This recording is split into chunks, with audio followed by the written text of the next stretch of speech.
অভিযোগের পূর্বেই দলীয়ভাবে তাকে সাংগঠনিকভাবে ব্যবস্থা নেওয়া হয়েছে।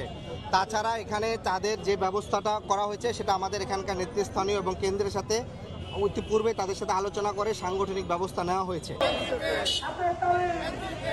উপস্থিত সাংবাদিক ভাইয়েরা এবং যারা এই পথে চলাচলে যারা দেখছেন এবং শুনছেন, সবাইকে জাতীয় নাগরিক পার্টির পক্ষ থেকে বিপ্লবী শুভেচ্ছা জানাচ্ছি। আপনারা জানেন, জাতীয় নাগরিক পার্টি আত্মপ্রকাশের পর থেকে আমরা বারবার বলে আসছি, আমাদের রাজনৈতিক লাইন হচ্ছে বিচার, সংস্কার এবং নির্বাচন। আপনারা জানেন, গত অভ্যুত্থান হয়েছে 10 মাস হয়ে গিয়েছে। অভ্যুত্থানের পরপরই এদেশের অনেকেই আমাদেরকে বলেছিল দ্রুত রাজনৈতিক দল করার জন্য।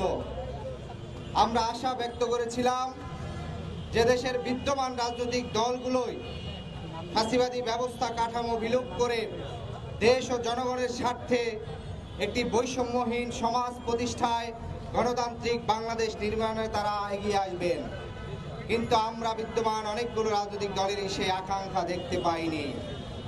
ফলশ্রুতিতে এই অভ্যুত্থানের শক্তি থেকে গত 10 বছর ধরে বাংলাদেশের রাজনৈতিক বাস্তবতায় বাংলাদেশের সমাজে একটি নতুন রাজনৈতিক উত্থানের পরিবেশ উপস্থিত ছিল।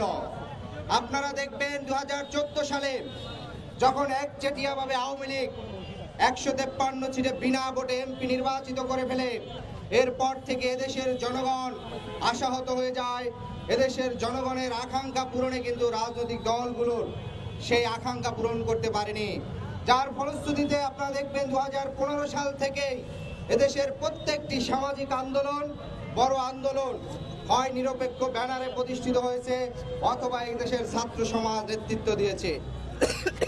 ফলশ্রুতিতে আমরা মনে করি বাংলাদেশের এই যে শাসন ব্যবস্থা এবং সাংবিধানিক কাঠামো, সেই কাঠামোর মৌলিক পরিবর্তন ব্যতীত এদেশের মানুষের পরিবর্তন হবে না। বন্ধুগণ, আপনারা আজকে বিভিন্ন সরকারি প্রতিষ্ঠানে যান সেবা নিতে গেলে আপনাকে জিজ্ঞেস করে আপনার পরিচয় কি। আপনি যদি কোনো রাজনৈতিক দলের হয়ে থাকেন, বিএনপি, এনসিপি কিংবা জামাত, তাহলে আপনাকে সেবা দেওয়ার ক্ষেত্রে তারা একটু অগ্রাধিকার দিবে। আপনি যদি ঢাকা বিশ্ববিদ্যালয়ের শিক্ষার্থী হয়ে থাকেন, তাহলে আপনাকে ওই বাংলা কলেজের শিক্ষার্থীর তুলনায় একটু বেশি সুযোগ সুবিধা দিবে। আপনি পেশাগতভাবে যদি আইন শৃঙ্খলা বাহিনীর কোনো সদস্য হয়ে থাকেন, তাহলে তো কথাই নেই, যাওয়ার আগে সে দাঁড়ায় আপনাকে একটা সেলুট দিবে।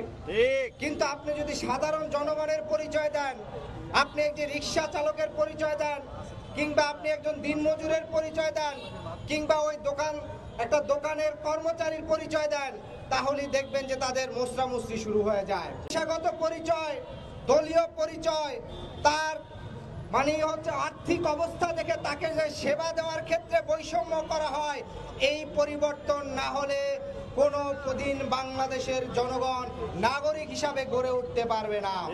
ফলে আমরা মনে করি আগামীর বাংলাদেশের জনগণের নিরাপত্তার জন্য এদেশের প্রত্যেকটি জনগণ নাগরিক হিসাবে সমান সুযোগ সুবিধা, আমি আবারও বলি, প্রত্যেক নাগরিকের জীবন জীবিকা সেবা পাওয়া ক্ষেত্রে এই রাষ্ট্রের কোনো প্রতিষ্ঠান, কোনো ব্যক্তি, কোনো দল তার ধর্ম, বর্ণ, পেশা, তার আর্থিক অবস্থা কোনো কিছু দেখে বৈষম্য করতে পারবে না।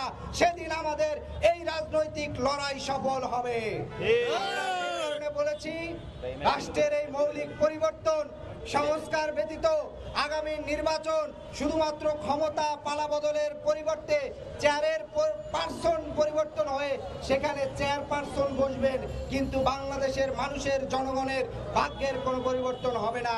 তাই আগামীর এই বাংলাদেশের রাষ্ট্রের মৌলিক সংস্কারের জন্য ইতিমধ্যে বন্ধুগণ আপনারা দেখেছেন যে ঐক্যমত কমিশন বসছে, সেখানে জাতীয় সাংবিধানিক পরিষদ, সেখানে গণভোট, সেখানে রাষ্ট্রপতি নির্বাচন, সেখানে প্রধানমন্ত্রীর ক্ষমতার মেয়াদ, বিভিন্ন ইস্যুতে কিন্তু ইতিমধ্যে বিএনপি, জামাত কিংবা এনসিপি, গণ অধিকার পরিষদ, তাদের মধ্যে বড় ধরনের দ্বিমত দেখা গেছে। ফলে আমরা মনে করি এই মুহূর্তে বাংলাদেশের মানুষের একমাত্র মুক্তির আকাঙ্ক্ষা হচ্ছে জুলাই সনদ। সেই জুলাই সনদের সুরক্ষার জন্য আগামী নির্বাচন হতে হবে গণপরিষদের নির্বাচন। কোন রাজনৈতিক দলের ইচ্ছা আকাঙ্ক্ষা সকল রাজনৈতিক দল মিলেও কিন্তু বন্ধুগণ এদেশের শতভাগ মানুষের আকাঙ্ক্ষা পূরণ করতে পারে না।